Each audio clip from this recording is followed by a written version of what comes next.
In business, we talk a lot about making pivots. Today, you're going to hear about a significant pivot of going from buying and selling produce to then starting up and launching a very successful automotive transportation company. So from produce to transportation, all in one. So, welcome to today's Business Spotlight. I'm your host, Todd Rodden. I'm a certified business and executive coach. I own Aspire Action Coach based here in Southwest Ohio. And today, you're going to hear about that pivot from Matt Tincher. Matt is the co-founder and CEO of ARM Auto Relocation Management, provider of auto transportation services across the U.S. and I believe even some internationally as well. And he's going to share that journey. So, if you're new to the Spotlight series, we're thrilled to have you here with us. We encourage you to hit that subscribe button so you can receive future messages like you're going to hear from Matt today as well. So Matt, welcome to the Spotlight series. Like the folks are going to love your story here, your journey. Take a minute, introduce yourself, tell us a little bit more about auto relocation management and how you got started. Awesome. Thanks for having me, Todd. Yeah, so we ship cars now. And when we first started out, we bought and sold produce all over the country. We were whatever we could get our hands on. We had buyers, grocery stores, retailers. We had wholesalers down in Puerto Rico. So we whatever we could get our hands on, we were selling it. And that was good business for a couple of years. At the time, we were doing some car shipping. My business partner, Peyton Ramey, he had learned how to car ship at a previous company. I had learned how to, do produce brokering, produce transportation at my previous company. So when we came together, it just became, what do we need to do as business owners in order to stay alive and grow our business? You get those early days where you're just trying to grab every deal you can, and that's how it started. A couple years into it, the tariffs, it's the exact same headwinds now that we were facing back then. The cross-border tariffs down in Mexico really decimated the produce market that winter. I think it was winter of 2018. So it was, hey, how are we going to survive? We were about to start paying rent on credit cards. And we said, hey, let's really dial into this car shipping aspect of our business and see what happens. And that spring, it just kind of took off. And the rest is history. Like we've continued to grow and grow. We have amazing clients now. We've got a great team that works very hard, and we just continue to have a really nice, steady trajectory as we've gone through the years. A great pivot. So maybe for folks who may not be as familiar with your type of services, talk through what it is you do and who are ideal clients for you for your services. Absolutely. So I'll give you the elevator pitch real quick. ARM, we're the premier auto transport company in the moving and relocation industry. We help our clients save money and have the perfect car shipping experience. And we achieve that through our unique direct load approach. So we work hard to ensure the driver who is picking up the car is also the driver delivering it. This leads to greater customer satisfaction and increased survey scores for the entire move because the shipper, the car owner, receives the vehicle so quickly in their new city.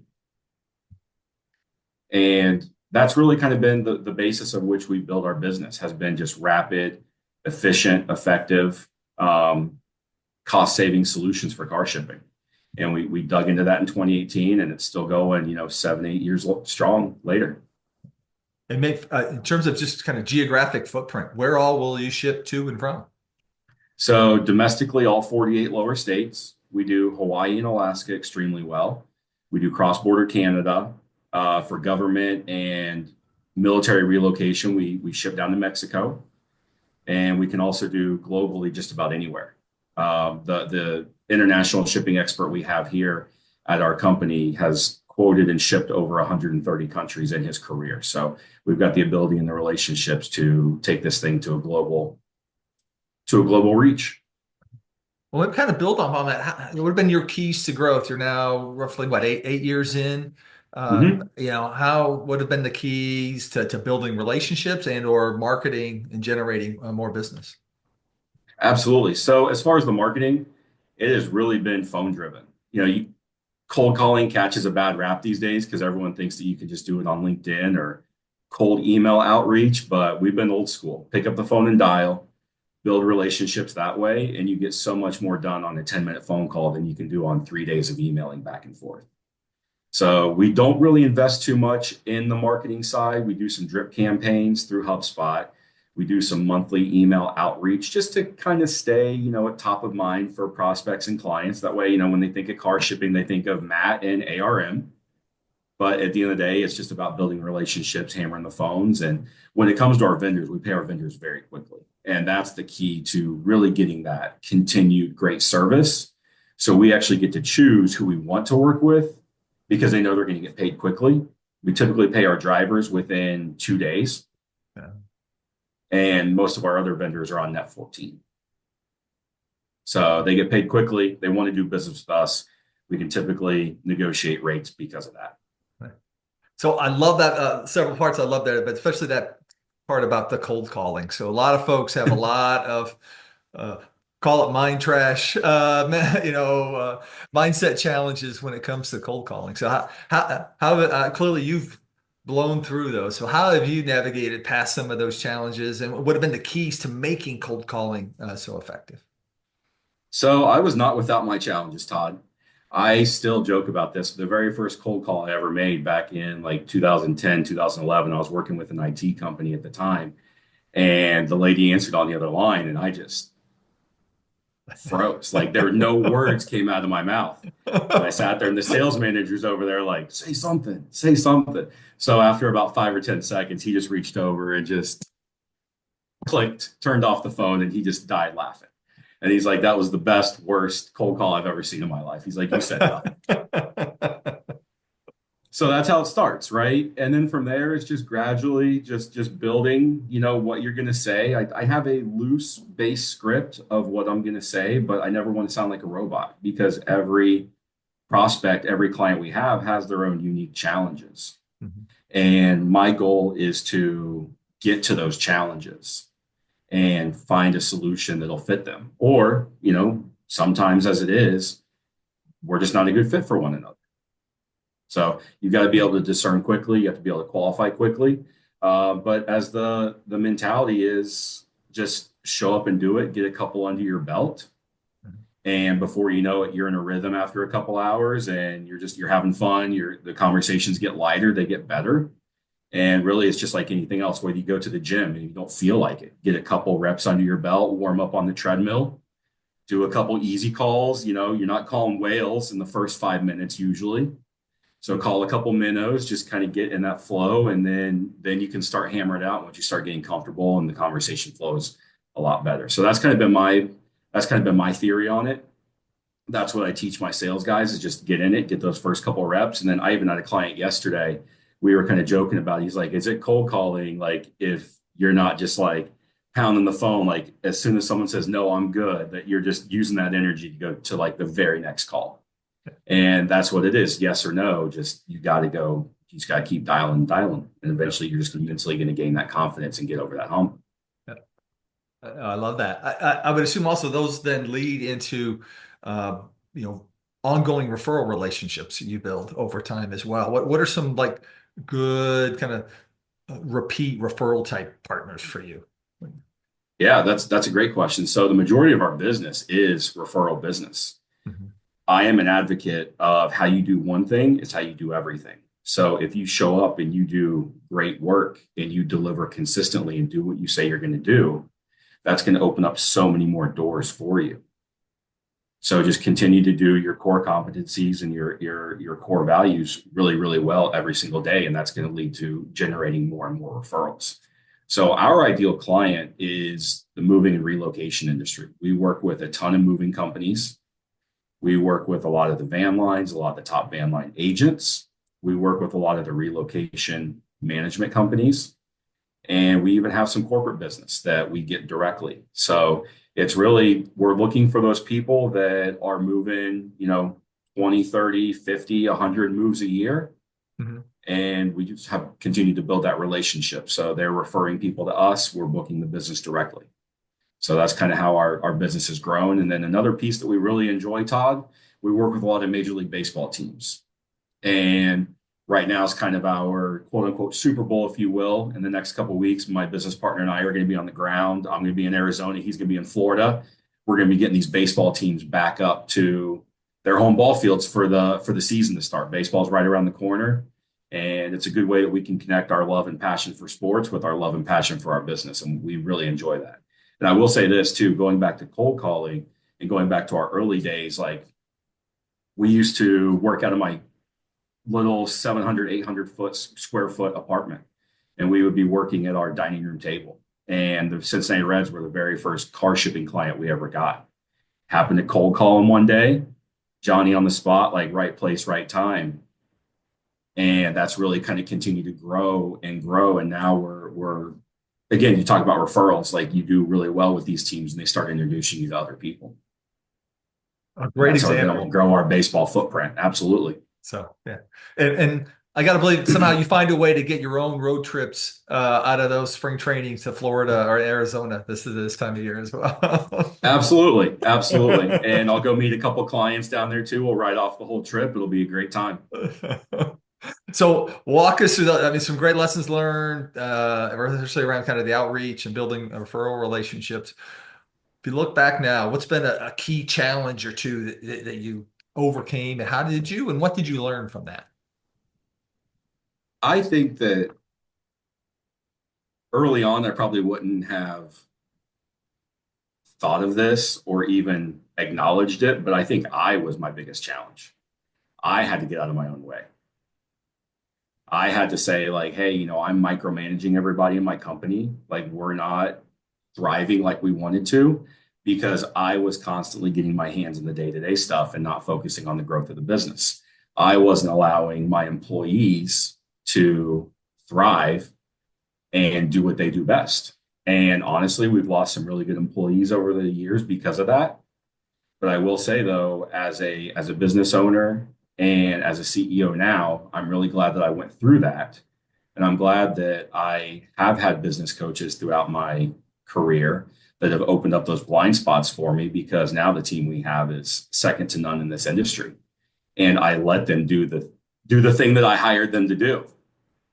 So yeah, the biggest challenges I had for myself were me, frankly. Okay, great. So love hearing that. Obviously, the influence of coaches. I'm curious, in terms of your day to day, how do you apply Mhm. that kind of mindset? How do you keep yourself on track around that? Because it's so easy to drift back into that. I got to control things. I'm the CEO, kind of thing. So how do you keep yourself on that track?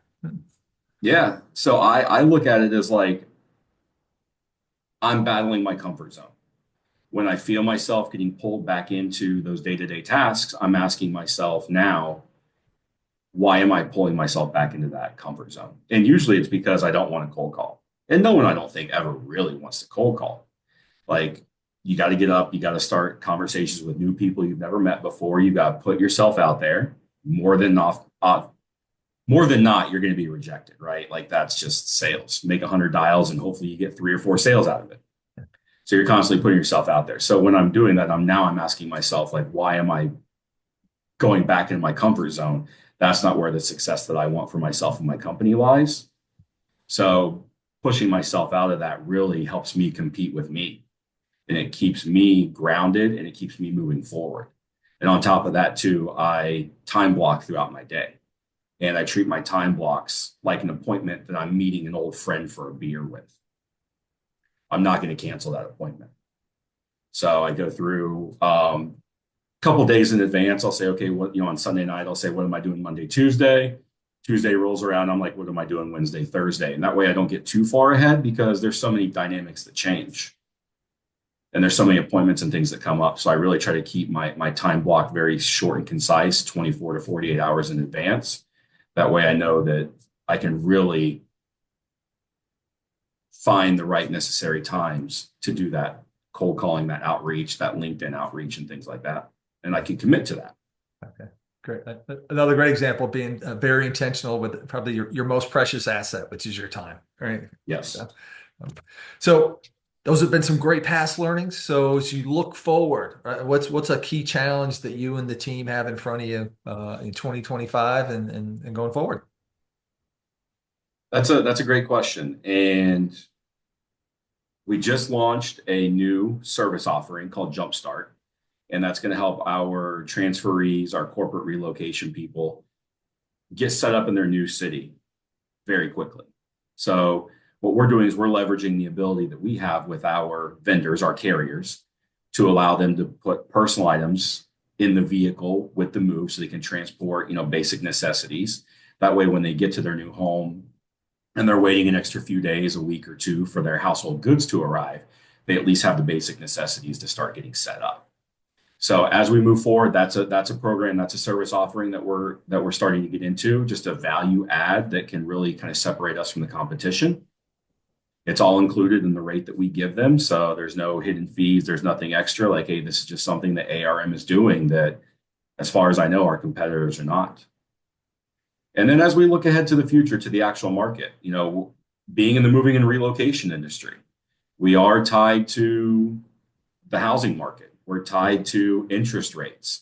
Like those two things are number one and number two on my Google feed are what's the interest rates doing today? What's the housing market doing this week? Yeah. And I really try to stay well read and educated on that because that's going to help us dictate where we move forward. And that's a big, big chunk of our business is in the moving and relocation space. And it's so tied to how people are moving and relocating.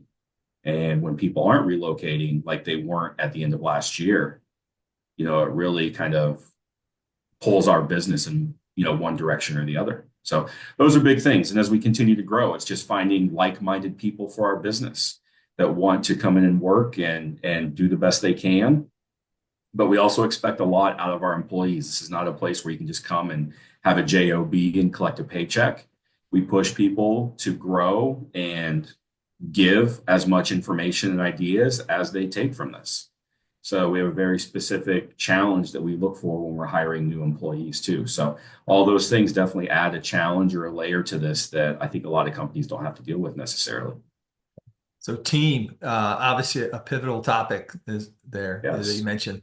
So maybe take a second, explain kind of the construct of your team, and then have you found to be critical and go a little bit deeper on finding those people who are like-minded, as you mentioned, right? And then getting them, keeping them, nurturing them once they are in the business. Yeah. I love that. And that kind of goes back to me getting out of my own way, right? Is creating an environment where people want to show up and they want to work hard, knowing that they have autonomy and that they're not going to be micromanaged. So that was first and foremost was giving my employees the ability to work untethered. And we're just, it's a hiring process. It's tough to hire right now. There's a lot of people that, you set an interview for and they're most likely not going to show up anymore. And I don't understand that mindset. So it's a lot of leveraging relationships. We hired our international car shipping expert through our VP of operations. They knew each other. They worked at a previous company. Serendipitously, they happened to connect on LinkedIn, like literally at the right time. And we massaged that conversation a little bit and brought him over in July of last year. And that was all through just internal networking.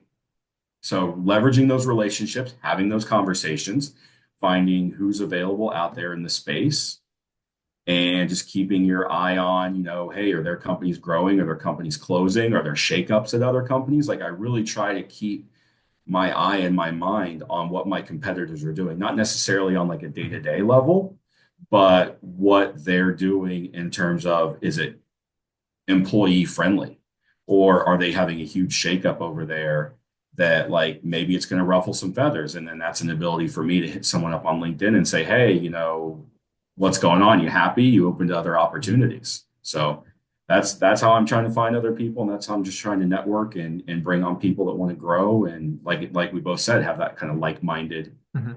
tenacity to come in here and make the most of their opportunity. Yeah. So you've got this very critical kind of core group of employees, and you've shared great pointers on how to attract them, how not to repel them, as Yes, most well. importantly, right? Yeah. We all have some of those learnings, but you also have a very large network of drivers, right? Yes. As well. So who don't work for you, but represent you in the Yes. field in many regards. So what have been your keys to building and kind of managing and nurturing that network to make sure they're providing the end experience for your customers? Absolutely. And that's so key, Todd, because you said it, they represent us. They are an extension of us. So as a broker, as a middleman, we are the face of the carrier to the company, to the client, and we're the face of the client to the carrier. Mhm. So we have to be able to play both sides really, really well. And as we've continued, we've got a network of over 13,000 well-vetted drivers that we can call on at any time. And I emphasize the well-vetted because my background came from another 3PL, another third-party logistics company, freight brokerage, where I worked my way up to operations manager. So I brought a lot of those key elements with me on how we're going to vet those drivers and carriers. We're not just on Google calling, John Smith with a truck. Mhm. Like these are FMCSA, DOT regulated carriers and drivers.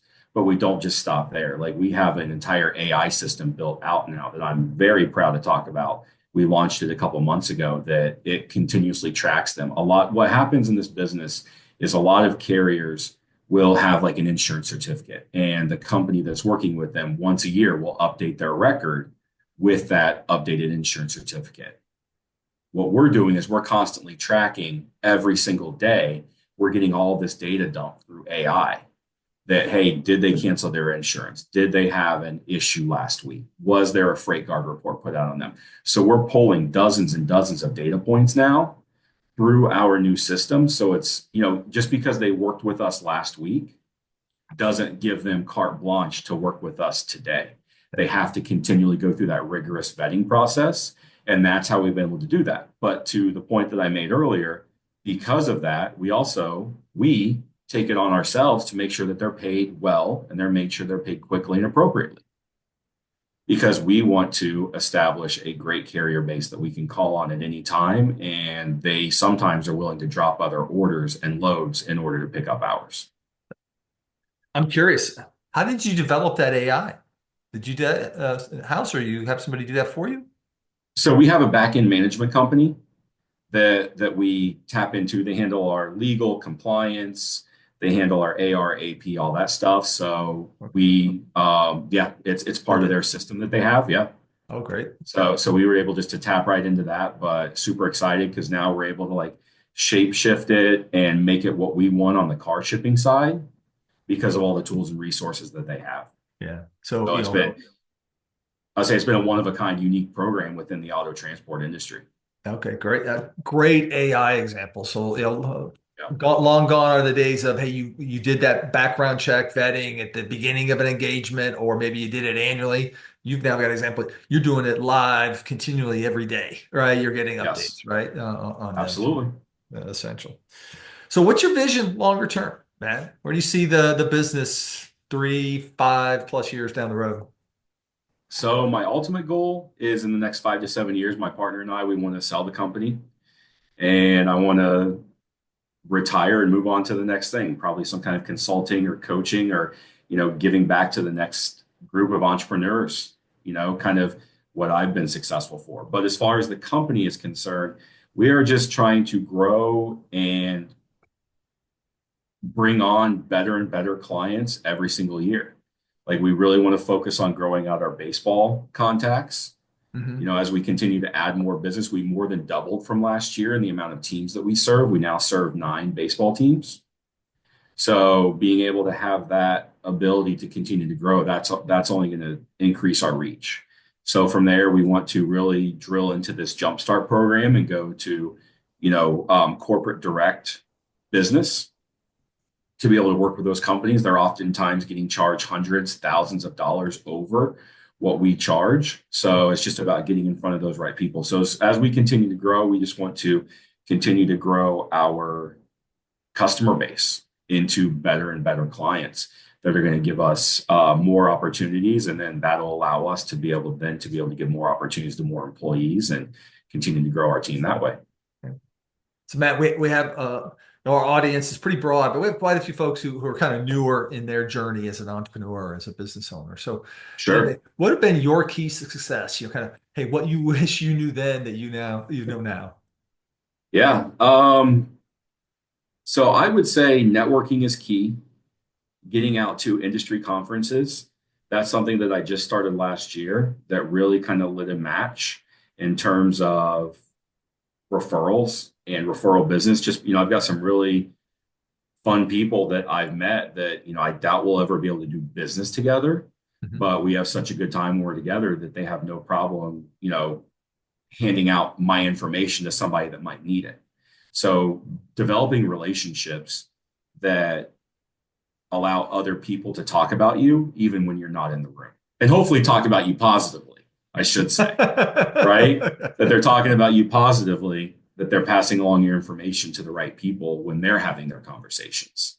So networking, industry conferences has been key. I wish I would have started that years ago, but just like the old adage, when was the best time to plant a tree?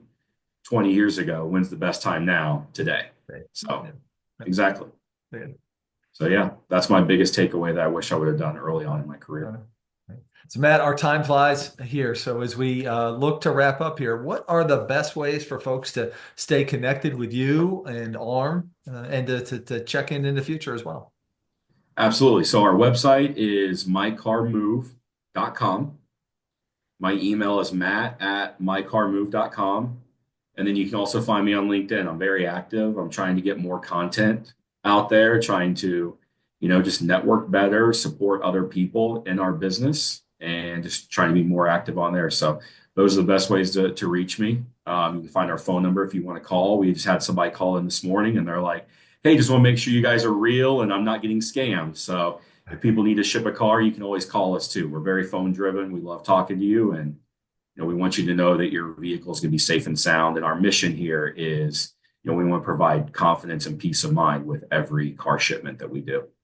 Okay. Outstanding. So we wrap up, Matt. What are you inspired by today? I am inspired by people who push themselves out of their comfort zone. I recently joined Toastmasters in my area up in Dayton, Ohio. And to watch these people get up in front of a large group of people. I was just at the competition this past weekend, and there were people up there that, they had a very finite amount of courage and bravery. They got up there for their 5 to 7 minute speech and they crushed it. And then they came back to their table and like just all their emotions took over because they had stepped out of their comfort zone so much. So just to watch these people just show up and be brave and courageous and do something that scares the living daylights out of them has been very inspiring for me as I continue my journey. So Okay. Well, Matt, thank you so much for sharing your story. That is inspiring, right? It's if you're not uncomfortable, you're not growing, right? That kind of stuff, right? absolutely, what I tell people is just get comfortable with being uncomfortable. That's right. So again, thank you for taking the time today to share your story. Our listeners, I hope you took some great notes here from Matt. Just some great examples around understanding yourself as a leader and adapting that, how to build relationships, not only to acquire clients, right, in different industry segments, but also that key point for attracting and bringing in great talent into the organization and continuing to pivot over time. So I wish you all the best, especially as you launch your new Jumpstart initiative in the market as well. So, Thank you, appreciate that. all right. And again, to our viewers, thank you for joining us. And we encourage you to hit that subscribe button and also hit the like button as well as the many takeaways as you have from our message here today. And with that, thank you and hope you all have a terrific day.